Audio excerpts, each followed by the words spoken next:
She thought her wedding day was the end of her world. It was only the beginning of a nightmare. Publicly rejected and humiliated, she fled to her aunt's abandoned bakery, the only safe place she had left. But hidden beneath the floorboards was a letter from the man she almost married, revealing a secret so dark it exposed a hateful network that destroyed lives. Now, they know she found their secret. And they will stop at nothing to silence her. I never imagined my life would split apart in a single moment. But that's exactly what happened. People always talk about weddings as if they're these beautiful, picture-perfect memories, filled with flowers and smiles and promises that last forever. For me, it was supposed to be that way too. My name is Alec Rose, and I thought I was walking into the beginning of everything I had ever wanted. Instead, I walked into a nightmare. That morning, I woke up with this strange heaviness pressing against my chest. I told myself it was nerves, that everyone feels anxious before such a big day. But deep down, something in me already knew. It's hard to explain. Like when you sense a storm before the clouds even form. My friends kept telling me how beautiful I looked, how lucky I was, how everything was perfect. I smiled, nodded, let them fix my veil and adjust my dress. On the outside, I was glowing. On the inside, I was shaking. The walk down the aisle felt like it should have been the most magical moment of my life. The music swelled, all eyes turned to me, and my heart pounded so loud I could barely hear anything else. My husband-to-be was waiting at the altar, his expression unreadable. I thought maybe it was just nerves on his end too. I held on to that belief as I stepped closer, convinced that love could smooth over whatever unease I felt. But then, everything shifted. I saw a flicker in his eyes, cold, distant, like I wasn't really there at all. And before I even understood what was happening, the whispers started. They rippled through the crowd like a wave, growing louder with every step I took. I couldn't make out the words at first, but I felt them, slicing into me. The laughter followed, sharp and cruel. And in that moment, I realized the ceremony had turned into a stage for my humiliation. I froze. My cheeks burned as if they were on fire. My throat tightened until I couldn't swallow. I looked around at faces that wouldn't meet mine, at people who turned away as though they were ashamed for me, or maybe of me. My legs felt like stone, but I forced myself to keep walking, every step heavier than the last. When I finally reached the altar, he didn't take my hands. He didn't even look at me. Instead, he spoke words I will never forget. Words that cut deeper than any knife. He said he couldn't do it. Not because of love lost. Not because of some honest mistake. But because of me. Because of who I was. Where I came from. The things he had hidden from me until that very moment. He turned my wedding into a spectacle, a cruel performance of rejection. Gasps filled the room. Someone in the crowd laughed outright, a sound so sharp it made my stomach churn. I wanted to disappear, to melt into the ground, to run before anyone else could see the tears brimming in my eyes. But I couldn't move. I just stood there, broken, humiliated, the life I thought I was stepping into collapsing in front of everyone. Finally, when my body refused to hold me up any longer, I turned and walked away. Each step down that aisle felt like walking through fire. My dress, once a dream, now felt like a cage. My veil clung to my face, suffocating me as the whispers chased me out the door. By the time I reached the street, the world spun around me. I ripped the veil from my head, gasping for air, feeling like I was drowning in shame. I didn't know where to go. Home didn't feel safe, and the thought of facing anyone I knew made my stomach twist. That's when I thought of the one place that had always felt untouched by judgment, the bakery my aunt left behind years ago. It was old, dusty, tucked away on a quiet corner where no one ever bothered to look. It wasn't much, but it was hers. And somehow, in that moment, it felt like the only place I could run. So I ran. My wedding dress dragging along the dirty sidewalk, my shoes cutting into my feet, my tears blurring the world into nothing but streaks of color. I didn't care how I looked. I didn't care who saw me. All I wanted was to get away. From the laughter, from the whispers, from the man I thought loved me. When I finally pushed open the bakery's heavy door, the air inside hit me like a memory. The smell of flour, sugar, and time itself. Dust clung to the counters, the shelves sagged under the weight of forgotten jars, and the silence was so thick it felt like a blanket wrapping around me. For the first time that day, I could breathe. I collapsed onto one of the old wooden chairs, the tears spilling freely now, soaking into the lace of my dress. My chest heaved with sobs I couldn't hold back anymore. Everything I had believed in, my marriage, my future, even my sense of who I was, had shattered in a single moment. And all I could think, sitting there in that empty bakery, was how I would ever piece myself back together again. But I didn't know then what was waiting for me inside those walls. I didn't know the secrets buried beneath the flour and sugar, the truths that would claw their way out in the months ahead. All I knew in that moment was that I had lost everything. And I thought the worst was behind me. I was wrong.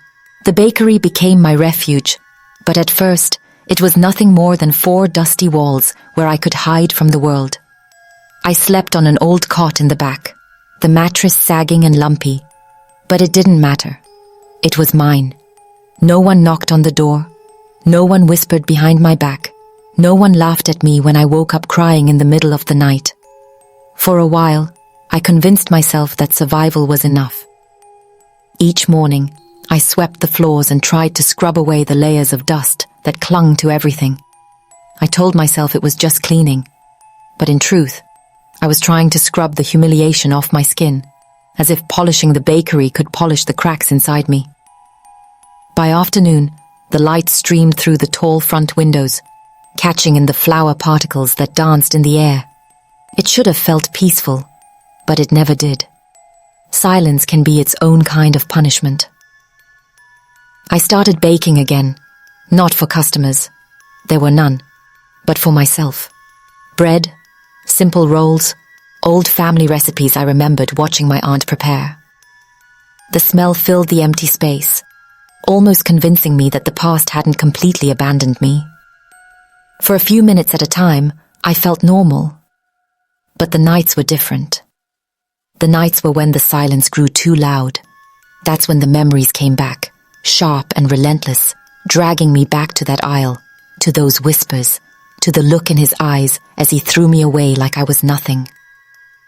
One evening, after another restless night, I decided to tackle the back storage room. Boxes were piled high, some so old the cardboard had softened with dampness. I thought cleaning them out might keep my mind busy. As I shifted a heavy crate against the wall, something caught my eye, a sliver of paper sticking out from a floorboard. My first instinct was to ignore it, but curiosity has a way of grabbing hold when you're least prepared. I knelt down, pried to. He bored loose and pulled out a thin envelope. My heart skipped as I recognized the handwriting on the front. It was my aunt's, neat and careful, but when I opened it, the words inside weren't hers. They belonged to him, my husband. The letter was short, written in a tone I had never seen from him. He spoke of duty, of responsibility, of standing guard against change. The words felt strange, almost coded, but as I read them again, their meaning sank in. He wasn't writing about protecting a family, or even a marriage. He was writing about protecting something much darker. He used phrases like keeping the neighborhood safe and standing firm against outsiders. At first, I tried to convince myself I was misreading it, that maybe it was about something else. But at the bottom of the page was a list. Names. I felt the air leave my lungs as I scanned them. The Johnsons, the Garcias, the Woos. Families I remembered from childhood. Families who had once been part of our neighborhood, but had disappeared quietly, without explanation. I had always assumed life had pulled them elsewhere. Jobs, school, better opportunities. But now, with that list in my hands, I couldn't lie to myself anymore. They hadn't left. They had been pushed out. I sat there in the storage room, the letter shaking in my hands, my stomach churning. My husband, the man I thought I knew better than anyone, had been part of something vile, something organized, and worse, he had left proof behind, hidden under the floorboards of my aunt's bakery. Why here? Why me? That night, sleep was impossible. I lay awake on the cot, staring at the ceiling, the letter clutched to my chest. Every sound outside, the creak of a branch, the hum of a car, set my nerves on fire. For the first time, the bakery didn't feel like a refuge. It felt like a trap. If he had hidden this here, who else knew? What if someone came looking? The next day, I told myself I wouldn't look any further. I would put the letter back, close the board, and pretend I never found it. But that's the thing about secrets. They demand attention. Once uncovered, they gnaw at you until you dig deeper. So I did. I opened every box, every drawer, every forgotten corner of that bakery. At first, I found nothing but old receipts and faded recipe cards. But then, in the bottom of a dented metal tin, I found another envelope. This one was thicker, stuffed with papers. My hands shook as I opened it. Inside were documents, meeting notes, photographs, even flyers. Men standing in groups, their faces stern, their arms folded like soldiers ready for battle. Phrases scrawled across the papers spoke of purity, of protection, of driving out threats. And there, in one of the photographs, my husband stood among them, smiling. My blood ran cold. I couldn't believe it. The man I had trusted, the man who had promised me forever, had been part of something cruel and hateful. He had walked into our marriage carrying secrets heavy enough to destroy everything. And now, I held the evidence in my hands. I wanted to burn it all, to destroy the letters, the photographs, everything. Maybe then I could pretend none of it existed. But I couldn't, because destroying it would mean erasing the truth. It would mean erasing the families who had suffered, who had been driven from their homes, their children's laughter silenced. So I kept it. I stuffed the envelopes back into the tin, locked it, and hid it under the cot. But no matter how deep I buried it, the weight never left my chest. Every day I baked bread, swept floors, and tried to smile, but inside I carried a box full of hate that didn't belong to me. And every night, I asked myself the same terrifying question. If he had been part of this, who else still was? For days, I couldn't shake the feeling that eyes were on me. It started small, a shadow outside the bakery window, a car that seemed to idle a little too long across the street, footsteps echoing down the alley just as I was picking up for the night. Maybe it was paranoia. Maybe the weight of those letters had planted suspicion in my mind. But deep down, something told me I wasn't imagining it. The bakery, once my safe place, now felt like a stage. Every movement I made, sweeping, mixing dough, even pausing to sip water, I felt exposed, like someone was watching and waiting for me to slip. I tried to convince myself it was nothing, that no one knew about the letters, that I was safe. But then the phone rang. It was late. Too late for customers, too late for anyone polite to call. I let it ring, my heart hammering. But after the fourth shrill note, I picked up. Silence. Just breathing. Slow, steady breathing, like the caller wanted me to know they were there. I whispered, "Hello?" My voice cracked, fragile, almost childlike. Still nothing. Then, after what felt like forever, the line clicked dead. I dropped the phone and backed against the wall, my pulse in my ears. That night, I barely slept. Every creak of the building made me sit up, clutching the blankets. Every shadow outside became a threat. I remembered the words in the letter, standing firm against outsiders. I realized with horror, I wasn't an outsider to them. I was worse. I was someone who knew too much. The next morning, I told myself I couldn't keep living like this. I had to make a choice. Either I would burn the evidence and free myself from its grip, or I would take it to someone who could stop this group, expose them, destroy whatever they were still doing.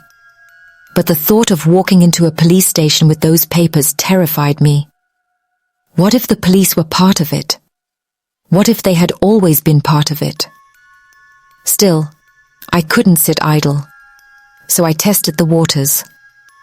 I brought up the Johnsons, casually, to a neighbor who came in for a loaf of bread. I asked if she remembered them, if she ever wondered why they had left. She gave me a look I'll never forget.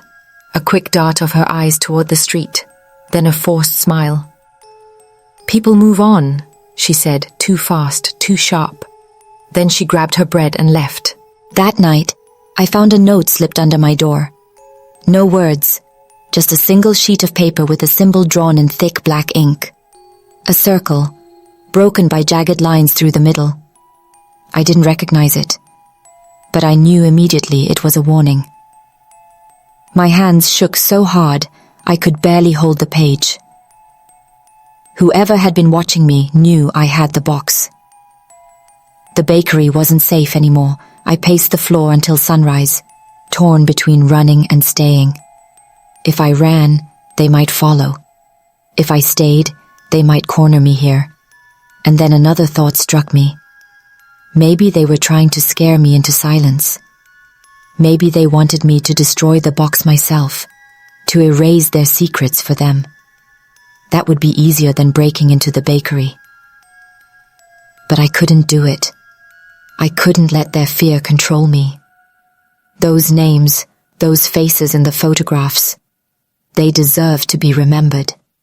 And as much as I wanted to crawl back into the safety of denial, I knew the truth was too heavy to bury again. So I started making copies. Every night after I locked the doors, I spread the letters and photographs on the counter and scanned them with the old machine tucked in the office corner. The hum of the scanner became my lullaby. Page after page, I saved them onto a flash drive. If they came for me, at least the truth wouldn't die with me. But the fear didn't go away. It grew. One evening, as I was closing up, I noticed something strange. The car parked across the street wasn't empty. A man sat inside, his face half hidden in the glow of a cigarette. I froze at the window, the keys still in my hand. For a moment, I thought I was imagining it. But when the cigarette flared again, I knew. He was watching me. I pulled the blinds shut and stumbled back into the bakery. My chest tightened, my breath short. They weren't just leaving notes now. They were here, watching, waiting. That night, I didn't sleep at all. I sat at the kitchen table with the tin box on one side of me and the flash drive on the other. I kept turning the same questions over in my head. Who could I trust? Who could I tell? And how much time did I really have before they decided silence wasn't enough? Before they decided I had to disappear, just like the families on that list. By morning, I had made up my mind. I would go to the city, far enough away from this neighborhood, and find someone who would listen. Maybe a journalist, maybe an activist, Someone outside the circle of this town. Someone they couldn't control. But when I stepped outside that morning, suitcase in hand, I froze. On the bakery door was another note. This one didn't have a symbol. It had words.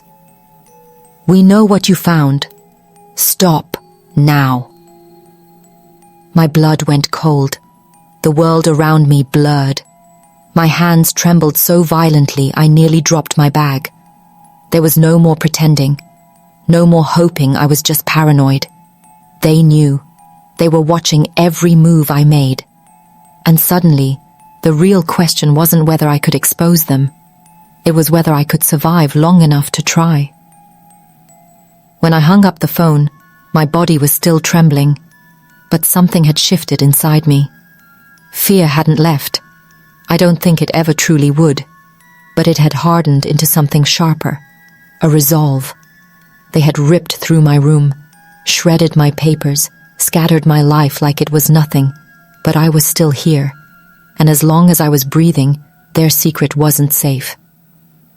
I shoved the ruined papers into a bag, each page smudged with dirt and coffee, but still precious, still proof. My hand shook as I zipped it up, and I kept glancing at the door, half expecting it to burst open again. Every second felt stretched, thin and tight, like a wire ready to snap. But then I heard it. Sirens, faint at first, then louder, closer. For the first time, the sound didn't feel like danger. It felt like the world was catching up to me. When my contact arrived, I nearly collapsed into their arms. They didn't waste time with questions. They just grabbed the bag, tucked the flash drive into their jacket, and told me to move. We left the hotel through the back, weaving through alleys, hearts pounding with every step. The city felt alive and dangerous, every face on the street a possibility, every shadow another set of eyes. That we boarded a train before dawn, sitting in silence, the weight of what we carried heavy between us. I stared at my reflection in the window, the hollow eyes, the exhaustion etched into my skin, and wondered how I had gone from being a bride to being hunted for holding scraps of paper. But then I remembered the families on those lists, the ones who had never gotten to tell their stories, and I realized, this was bigger than me. My pain was just one thread in a tapestry woven with silence and fear. The following days blurred together. We met with journalists in coffee shops, in borrowed apartments, in places where the lights flickered and the walls felt too thin. Some were skeptical at first, but once they saw the names, the photographs, the letters, their eyes sharpened. They asked questions quickly, writing faster than I could answer, recording every detail like it was gold. For the first time, I felt like the truth might have a chance to breathe, but it wasn't easy. The threats didn't stop. Notes slipped under doors. Symbols scrawled on walls. One night, as we left a meeting, a car followed us for blocks before vanishing into the night. My body lived in constant tension, my breath shallow, my shoulders stiff. I didn't know if we'd make it to the next day. But with every article drafted, with every name preserved in print, I felt the grip of silence begin to weaken. When the first story broke publicly, my world tilted. There it was, in black and white, for everyone to see, the letters. The lists, the history my husband and his circle had tried to bury. My hands shook as I held the newspaper, tears blurring the words. It wasn't just my story anymore, it was a story the world had to face, but victory felt complicated. Along with support came backlash. People called me a liar, an attention seeker, someone trying to smear the memory of a good man. They didn't want to believe their neighbors, their friends, had been capable of such cruelty. Every hateful comment felt like a stone against my chest. And yet, I kept speaking. I kept telling the truth, not because it was easy, but because silence was worse. One night, as I sat alone in another borrowed apartment, I unfolded one of the letters again. My husband's handwriting stared back at me, those careful words about keeping the neighborhood safe. I traced the lines with my finger, feeling the ache of love and betrayal tangled together. This was the man I had married, the man I had trusted with my life, and yet he had built his world on fear and hate.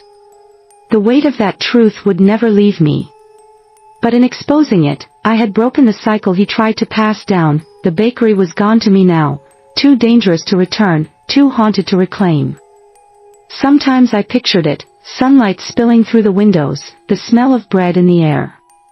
That place had once been my sanctuary, then my prison, and finally the battleground for the truth. I would never need dough on its counters again, but maybe, just maybe, its story wasn't over.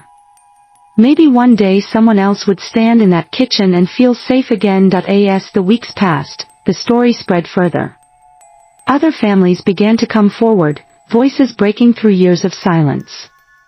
They told of the nights they had been harassed, of the fear that had driven them away, of the lives they had rebuilt far from that neighborhood. Each story was another crack in the wall that hate had built. And each story reminded me why I had chosen to fight. Even now, the danger isn't gone. I still glance over my shoulder, still listen for footsteps in the dark. But the difference is, I'm not alone anymore. The truth is out there, carried by more voices than mine, and it cannot be shoved back into the shadows. That I tell myself this whenever the fear claws at me in the night, that what was meant to silence me has instead become a chorus. That the faces in those photographs, the names on those lists, are no longer hidden, and sometimes I wonder, staring at the ceiling in the dark, how many more secrets like this lie buried in quiet towns, in locked garages, in letters never meant to be read. How many more families have been erased, and how many more Alec Roses will stumble into the truth, unprepared but unable to turn away. Maybe the real question isn't how I survived, or what I lost. Maybe it's this: how many more voices have to rise before silence is no longer an option, even after the articles were published, even after the truth had spread further than I thought possible. I didn't feel safe. I don't think I ever really would again. The world looked different now. Every corner carried a shadow, every stranger's glance felt like it held a question. The story was out, but the men behind it, the group my husband had been part of, hadn't disappeared. They were still out there. Breathing. Watching.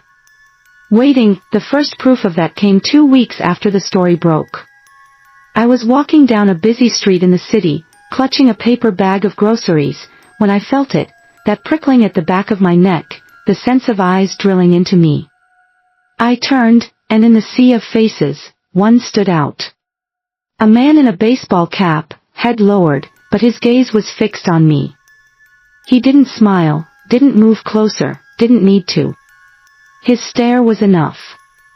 I walked faster, weaving through the crowd until my legs ached, and when I finally looked back again, he was gone. That night, I didn't touch the groceries.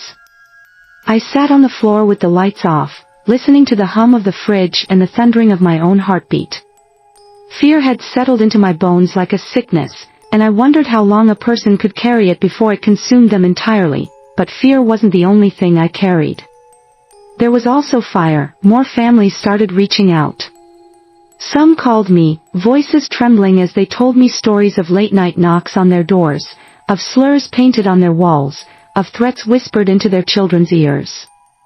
Others wrote letters, some short, some pages long, detailing the pain of being forced out, of losing everything they had built. I read each one slowly, sometimes with tears staining the pages, sometimes with rage boiling so hot in my chest I thought I might explode. Their stories weren't just echoes of mine, they were amplifiers. Proof that what I had uncovered was not a single act of cruelty, but a pattern, a network, a carefully built system meant to silence and erase. And suddenly I understood. I wasn't just holding their secrets anymore. I was holding their voices. The journalists wanted me to speak publicly, to give interviews, to show my face. At first, I refused.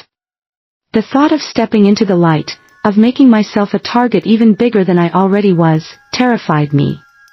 But then I thought about those families, the Johnsons, the Garcias, the Wus, and I realized hiding was another kind of silence. So I agreed. The first time I sat under the hot lights of a studio, my palms were slick with sweat. The cameras loomed, unblinking, and I could feel my voice tremble as I spoke. But once the words began to flow, once I told the story of the letter, of the notes under my door, of the men who came in the night, something inside me shifted. The fear didn't vanish, but it made room for something else, power. The broadcast went live, and within hours, messages poured in. Some were cruel, filled with the same venom that had fueled the group my husband had joined. But others were full of gratitude, of solidarity, of voices saying, "You are not alone." For the first time in months, I felt less like prey and more like part of something bigger, but the men in the shadows didn't stop. One evening, I returned to my apartment to find the door ajar. My stomach dropped. Inside, nothing was stolen, but everything had been moved. The pillows overturned, the drawers pulled open, the curtains twisted. They hadn't come for things. They had come for me. To remind me they could step into my life whenever they pleased, that I didn't sleep that night. Instead, I sat at the table with my laptop, sending everything, every scan, every photograph, every letter, to multiple safe places. If they wanted to destroy the truth, they would have to chase it through every corner of the internet, every inbox, every drive, but no matter how many backups I made, I couldn't back up myself. My body, my name, my life, it was all still fragile. I realized then that survival wasn't just about telling the story. It was about staying alive long enough to keep telling it. So I began to change how I moved. I memorized exits in every building I entered. I never walked the same path twice.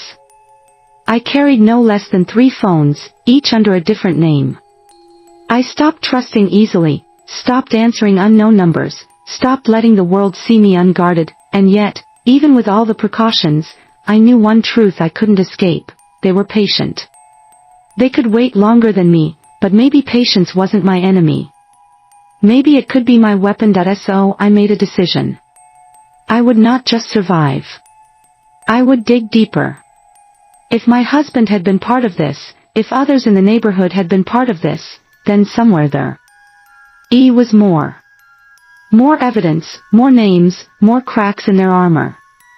If I could expose them fully, drag them into the light where no shadow could protect them, maybe I could finally breathe without fear. The thought scared me, but it also fueled me, because the question haunting me wasn't just what will they do to me? It was how many more are out there? How many more are living in fear because no one has spoken for them yet? And I couldn't let that question remain unanswered. So, one sleepless night, I packed a bag. Not with clothes, not with keepsakes, but with notebooks, pens, a small recorder, and the flash drive I never let leave my side. I stood at the window, looking out at the city lights, and whispered to myself words I didn't fully believe yet: "You're not running. You're fighting." And with that, I stepped back into the dark. Not just to survive, but to uncover the rest of the story they had tried so hard to erase.